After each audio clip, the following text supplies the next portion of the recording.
Everyone, thanks for tuning back into the channel. In today's video, we're going to talk about a single man's guide to night clubbing and going to bars solo. If you're new to the channel, I used to be ranked third in the world in Call of Duty. I was an absolute loser.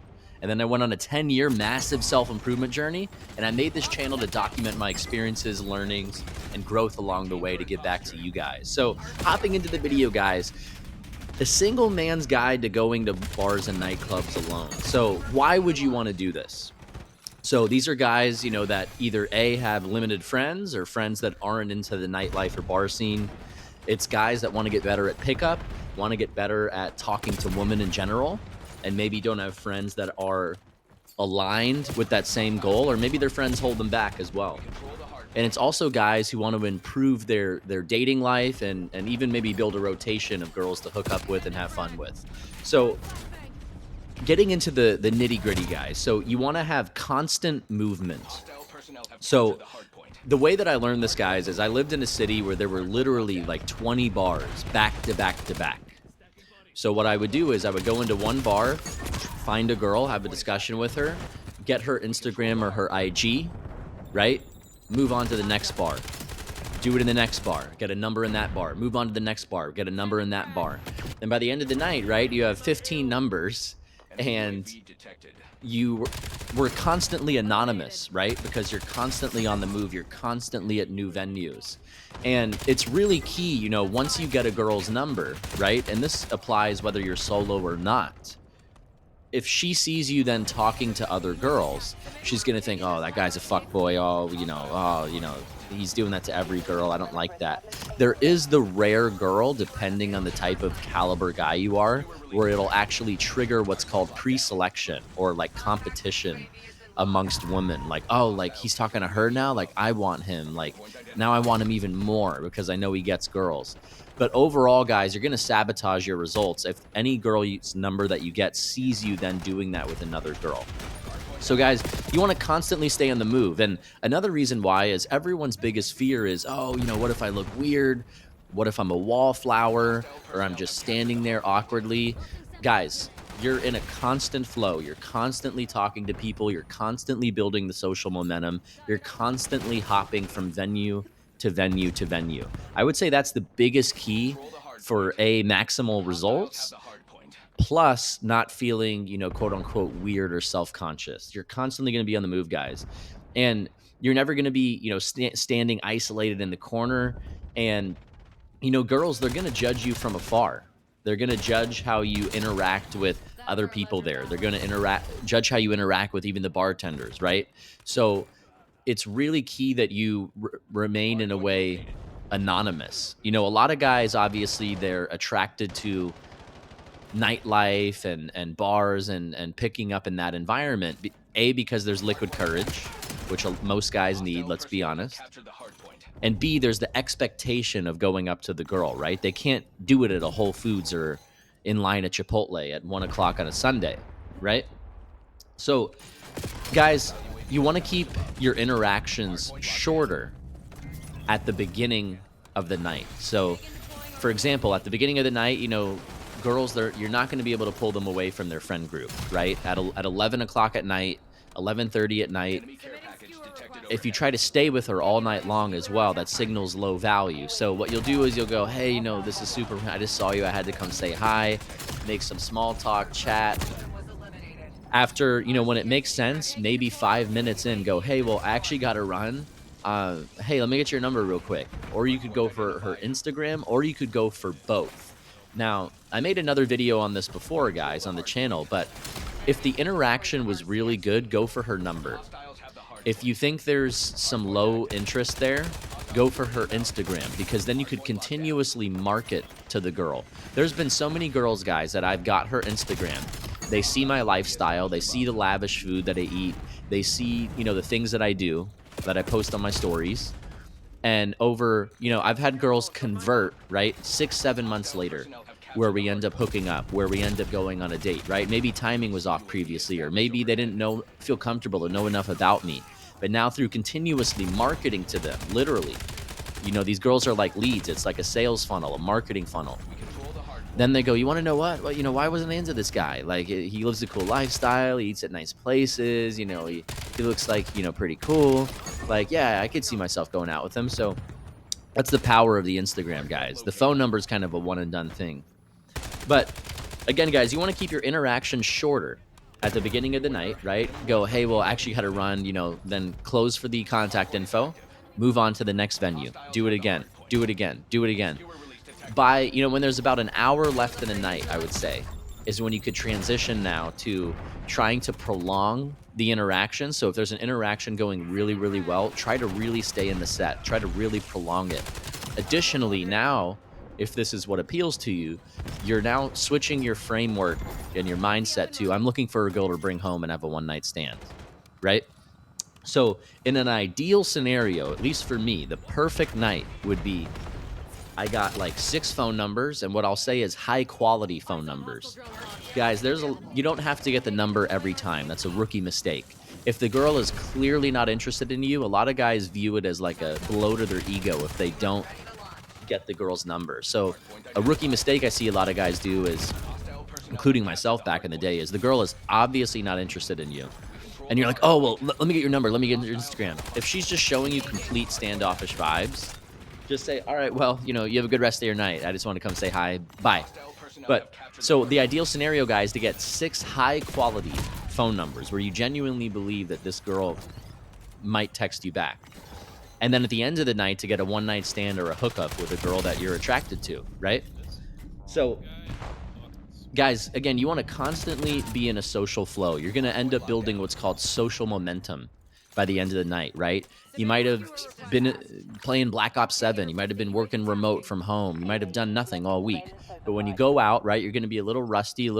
Obviously, the alcohol helps. But after a few hours of continuously chatting, and also, guys, chat with some guys, too. Like, if you're waiting for the bartender to give you a drink, chat with the guy on your left and your right, You could also meet, I met my best friend ever that way, actually. And so by the end of the night, you're going to have a constant social flow, social momentum. It's exposure therapy. A lot of guys, including myself, have a degree of social anxiety, right? This is how I vastly overcame that. And, another thing that guys are worried about is when the girl says, well, where are your friends at? Who are you with tonight? Like in a really judgmental tone. Now, guys, I'll admit, when I first started doing this and I wasn't as maxed out in either social skills or my look or just my frame, the way I carry myself, when girls knew, they know immediately whether you get pussy or not. So when they knew that, like, I don't think this guy gets much pussy, I would be hit with that question all the time. Like, where are your friends at? But as I got older and as I got more handsome and as I got more put together and quote unquote higher value from the rip, I hardly get that question anymore, guys. Now, I will admit, some girls do give me the question, and I'm a huge believer on authenticity. Like, let's say if that was your future wife, right? Would you want to know that the whole foundation of your relationship was based on a lie? So, like, if you go, oh, my friends just left, or, oh, my friends are right outside, I'm about to hop in an Uber with them. And then the girl goes, oh, okay, he has friends, so yeah, like, and then she texts you back, you take her out, and then you got to tell her that, or not, that you lied to her, right? I don't know. I think that's bad karma, guys, and I'm a little unique in that vibe. So what I like to do is I used to just tell girls, oh, I just came out solo tonight. And just like, you have to totally embrace it, totally be happy about it. I used to say, which probably doesn't sound the best, when I was younger, I would say, oh, I came out solo tonight. And then the girl would look at me a little judgmental, and I'd say, most guys don't have the balls or the confidence to go out solo. Some girls like that. Some girls think you're like overcompensating. But I have changed my mindset after talking to many people. And I think the perfect answer, guys, is, oh, I just came out solo. Or the perfect answer, which is true sometimes, is I was just with my coworker. I was just with my friend. And they left, and I just decided to stay out for a little bit longer. That's what I kind of use now. So it's a little bit of a lie, I'll be honest. I realized almost 99% of people lie in that situation. So another, guys, is going for the clothes, right? A lot of guys, they're very confused. How do you get a girl to agree to come home with you, to bang her? And again, if you've subscribed to the channel and listened to other videos, you'll remember that first story of mine, right? I was rejected probably 100 times going for the close. And finally, when a girl said, yeah, I'll come home with you. Let's do it. Buy the Uber. I remember I went, really? Because I just couldn't believe it. I've been rejected so much. Then she goes, oh, no, never mind, never mind. So you can't make too big of a deal about it. One thing that has worked for me in the past is assuming the super hyper alpha masculine frame. So it only works if you're having a decent discussion with a girl. There's good vibes. You could tell there's interest on her behalf. You've been chatting for at least 5 minutes. And you could just confidently say to her, right? You never want to ask girls shit. Like, would you go on a date with me? Can I get your number? Let's go home. Would you want to have a glass of wine? Would you want to come back to my place? They're always, they literally can't even make decisions on what they want to eat most days, right? They're emotional. They also, if they agree, yeah, let's go back to your place, let's do it, they feel like a slut. So what you want to do is you never want to ask. You want to say, hey, give me your number, right? Or you want to say, hey, we should go out sometime. I'm going to take you out sometime, right? The same applies to trying to close the girl to pull her home. So again, if you've been chatting for a while, it's going good, you think there's a chance, say, you're coming home, say it like with a super kind of cocky, cheeky grin, alpha way. Say, you're coming home with me tonight. You know that, right? And then the girl will usually, almost 100% of the time, even if she likes you, she'll put up roadblocks. Oh, I don't know about that, or my cat, or, I have friends. And then you have to go, oh, don't worry about that. I've got you taken care of. You're coming home with me tonight, though. And then she might go, oh, well, I this, I that, or, I got to be up. I have, this Pilates class in the morning, and just be like, hey, don't worry about it. But come on, you're coming home with me. It's going to be okay. Usually, like, it takes about 2 or 3 times for the girl to then drop her guard and be like, okay. If they continue to persist or resist, I should say, then you're like coming to the conclusion, okay, this girl genuinely doesn't want to come home with me. But again, that's how I would frame it, guys. I wouldn't ask. You also could learn the logistics of her earlier in the discussion. So who is she out with tonight? What part of town does she live in, right? What is she up to, the rest of the weekend, right? If she has to be up at 6 in the morning tomorrow to go run, some high rocks race, right? Obviously, she's probably not going to go home with you. So, guys, those are just some high-level pointers on going out to bars and nightclubs alone. Ultimately, the biggest resistance guys have around this is fear of what other people think. And you just have to adopt the mentality of, how many guys are able to go out and do this alone? The balls this takes, the confidence this takes, the personal growth of talking to really hot girls that this takes. Do you know how this is? Well, if you get good at it, right? And it's a huge learning curve skill. But if you get good at it, do you know how many girls you'll be able to hook up with? Again, some guys, maybe they don't want that, right? But do you know how many girls you'll be able to date? Do you know how many friends you'll be able to make? To this day, guys, I swear to God, I've done cold approaches 3 years ago. And to this day, I still have constant sex or friends or invites from people I've met, sheerly from just a cold approach from years ago. You never know where the cold approach is going to take you, right? I have a friend that's a girl that I cold approach. We're just purely friends.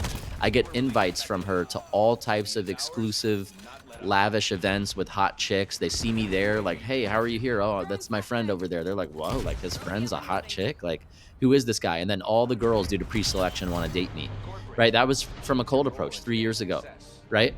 There's other people that I've met. I've become friends of other people's friends, right? So I'm hanging out with people this week, literally, because of a cold approach I did 3 years ago.